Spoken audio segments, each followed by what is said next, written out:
La guarania es un género musical paraguayo creado por el gran maestro José Asunción Flores a principios del siglo XX. Es una parte importante de la cultura, ya que representa la parte nostálgica y romántica del sentir paraguayo. La guarania, declarada como un patrimonio cultural inmaterial de la humanidad por la UNESCO, este año 2025 cumple 100 años. Aunque la polca paraguaya sea más popular, la guarania es la que más conmueve al corazón.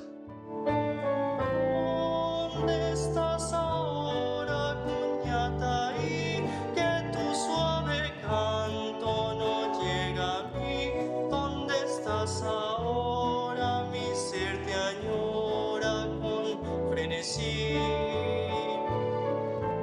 Todo te recuerda mi dulce amor junto al agua azul de Pacaraí.